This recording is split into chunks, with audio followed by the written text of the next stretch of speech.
In the early days of trying to reach India, a land with some 1,700 languages and dialects, the missionaries didn't know which one to learn. Historically, they attempted to reach only those who spoke their own language, whether it was Dutch, Portuguese, or English.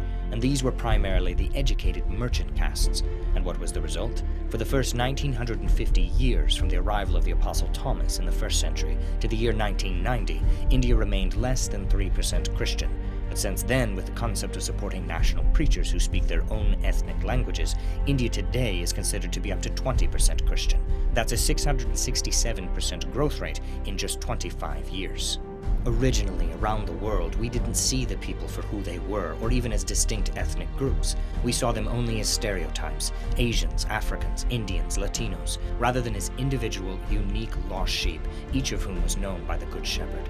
Likewise, for hundreds of years, we have continued to send missionaries to the same saturated people groups in the same countries, who now have their own pastors and churches, their own theologians, and their own schools. They no longer need our manpower, they just need resources. Paul did not have this problem. When the Jews, who had an abundance of scripture and clear proof of the deity of Christ, rejected him, he declared he would turn to the Gentiles because, as he said, they will hear it. In 1986, Final Frontiers became known as the first Baptist organization specifically formed for the purpose of support for national church-planting missionaries. When we began, the concept was virtually unknown, but today it has grown from being ridiculed and scoffed at by missions professionals to being copied by hundreds of similar organizations. We may have led the way to this seemingly new concept of missions, but even now, some major missions boards are requiring their missionaries to become church planters or come home. The very definition and purpose of missions is coming back to its biblical roots.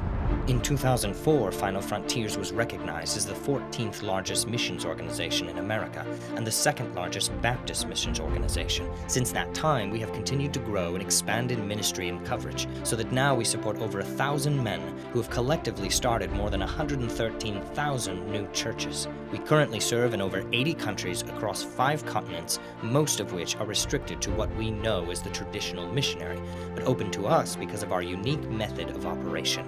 We are the Final Frontiers Foundation.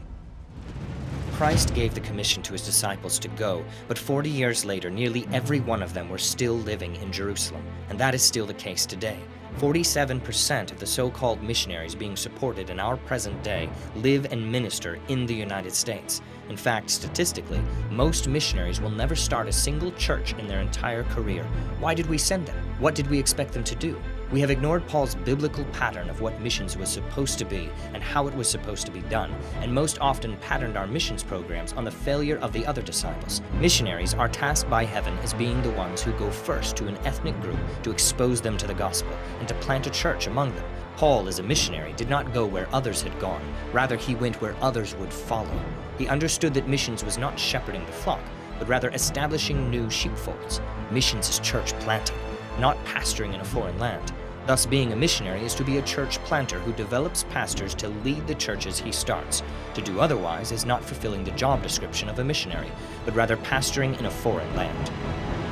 Paul understood that for the church to survive and expand in other cultures, you need to train the locals to do the work, not rely on reinforcements from another country. Paul led to Christ and discipled men like Timothy, Titus, Philemon, Aristarchus, and even couples like Aquila and Priscilla, and a host of others, some to be pastors and some to be missionaries like him.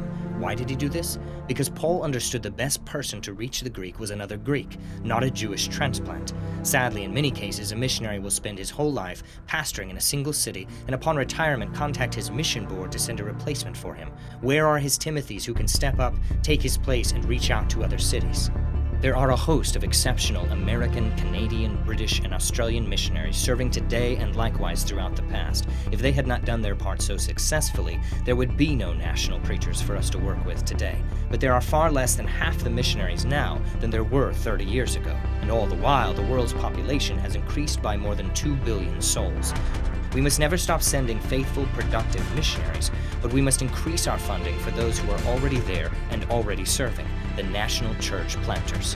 Understanding this, John Nelm started Final Frontiers for a specific purpose, not to be another mission board, not to support national pastors, but to support national church planters, missionaries who already have boots on the ground.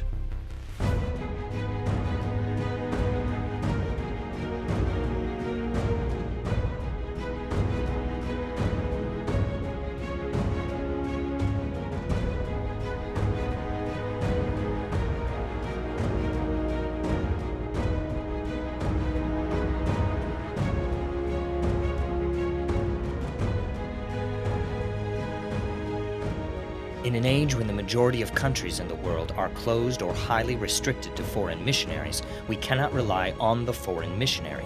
We have to use the national preachers to win their own people.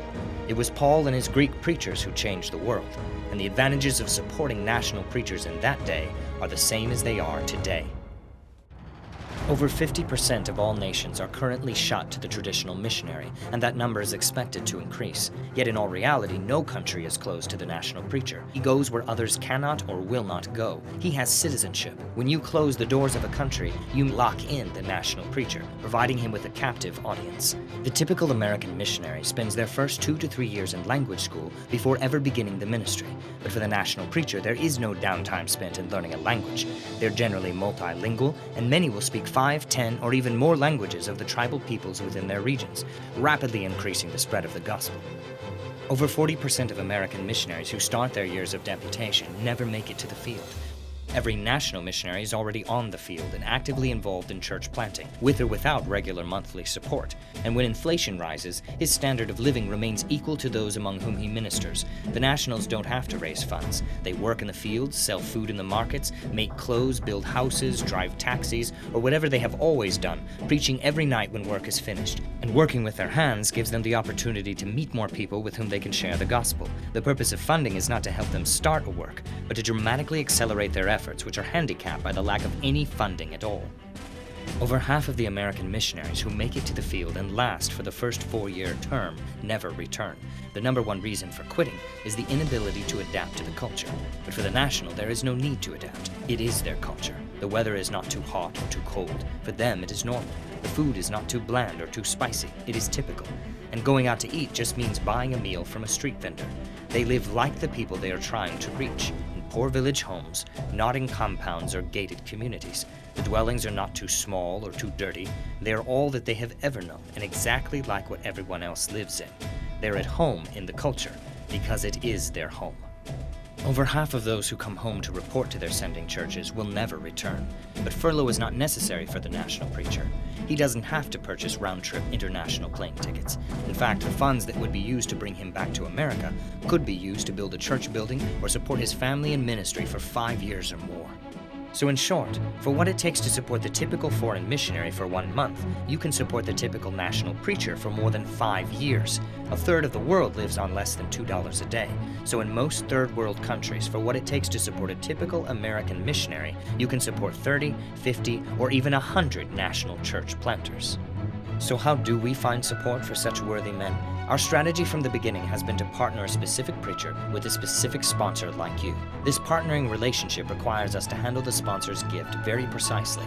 This is because each sponsor receives a report form quarterly, not from a pool of preachers with one letter representing the group, but the original or translated copy from their individual preacher. This builds a direct personal relationship between the giver and the receiver and their families. These verified reports clearly show that our men have something to write about. In light of this, we believe our distinctive offers a higher degree of personal involvement for the sponsor and a higher level of financial accountability from the preacher as well as our organization. So how are national church planters approved for support? Do we support just any and every national preacher? Absolutely not. First, he comes with a strong recommendation. Each preacher considered for support must be recommended by a missionary from a doctrinally sound board or his national equivalent, and the recommendation must be based upon a long-term personal knowledge of that man and his ministry. Thus, the credibility of the one making the recommendation is at risk. Should any of his applicants fail to meet up to the standards represented to us, we have a one-strike and you're out policy. Secondly, a lengthy application must be completed and translated into English, which covers such areas as past ministry, lifestyle, family life, and economics. Additionally, a full doctrinal statement is required. He must be doctrinally sound and morally pure. We also insist upon receiving a written testimony from he and his wife, as well as any family and ministry photographs available. All of this information is given to the sponsor. Thirdly, he has a verifiable ministry experience. Those who do not already have a track record in church planting and discipleship are not qualified to apply. In fact, we do not even accept an application from a preacher who has not already started at least 2 churches.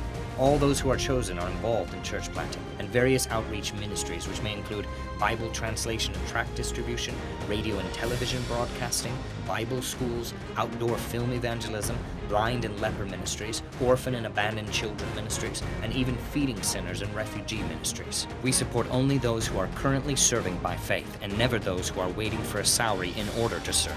These national missionaries do not say, "If you support me, I will go." Rather, they are already there, already preaching, already going.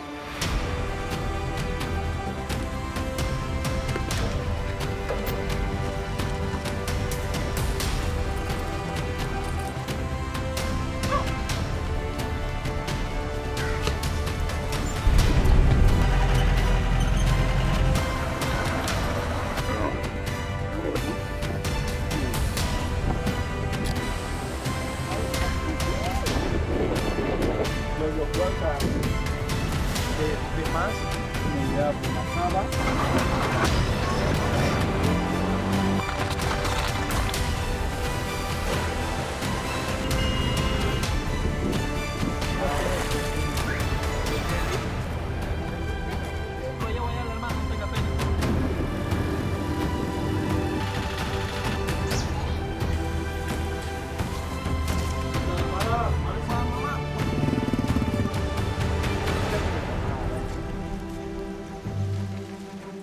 These national missionaries don't make requests for 4-wheel drive SUVs or even cars. In most cases, they would be delighted just to have a bicycle and overwhelmed with joy to have a motor scooter. With our resources, they can accomplish more in one day than what they do now in an entire week. These national preachers can flourish in jungles that we cannot even penetrate. They ford rivers we would not dare to dip our toes in. They survive on food that we would never eat, and if we did, would certainly have coming right back up. We tremble with fear over a bad cold or flu, while they refuse rest when overtaken by malaria, typhus, typhoid. We demand air conditioning while they pray for a cool breeze. We sip from bottles of designer water while they drink from muddy, bacteria-filled pools. These brave men live out their lives sacrificing their own blood, sweat, and tears for the sake of the kingdom, going to tribes that have never been discovered on mountain peaks no foreigner has ever climbed. These are our friends, our brothers, our inspiration, our frontline fellow soldiers in the battle to overrun the enemy of our Lord. No wall erected by Satan can withstand their assault. Their shields of faith may be pitted by the arrows of the enemy. Their helmets of salvation may have withstood countless attacking blows from the swords of the foe. But no battlefield is considered impossible to conquer because their feet are sandaled with the ability to preach the gospel wherever they go. And they know they wield the mighty sword of the Spirit of God. They are fearless in their efforts, fortified in their faith, but underfinanced by their Western brothers, who for the price of a cup of coffee would deny them the purchase of a Bible to swing into battle. Some would say that because they are not white, not educated, not well-trained, or not Americans, that they cannot be trusted. They may only have a bamboo hut or an open field to study in, but they are taught and mentored not by men who once did it or read about doing it, but by veteran warriors who still do the work of the ministry every day. Expecting nothing from us, these men never retire. They just keep serving until the Lord calls them home. They preach because it is their brothers and cousins and tribal family that are dying without Christ. They preach because they cannot help but do so, believing we are holding them up in prayer and seeking to find support, not so they can start going and preaching, but so they can go further, proclaiming the gospel where no man has ever preached it before. We at Final Frontiers are their supply chain, their partners in battle, their encouragers, and we ask you to join us in prayer and support of a national preacher for $50 a month. If you can give less, your funds can still be pooled to help a young Timothy learn the ways of ministry so he can teach and train his own recruits. Speaking of an enemy attack, the Bible says, "And if one prevail against him, 2 shall withstand him, and a 3-fold cord is not quickly broken." These men are capable of fighting the Lord's battles without our help. But at times, a powerful enemy of fatigue, hunger, or disease can for a moment seem to ambush and prevail. With our help, the enemy is fighting against 2 as we give them encouragement and tools for the work, making it more difficult for Satan to be victorious. But with a third party joining our band, we become a 3-fold stranded rope that cannot so easily be broken. All they ask for themselves is that we pray for their strength. All we ask for them is support of $50 a month to supplement help in feeding their family, purchasing Bibles, and training young men for the ministry. While national preachers around the world hang on to our rope, we hope you will join them by joining us.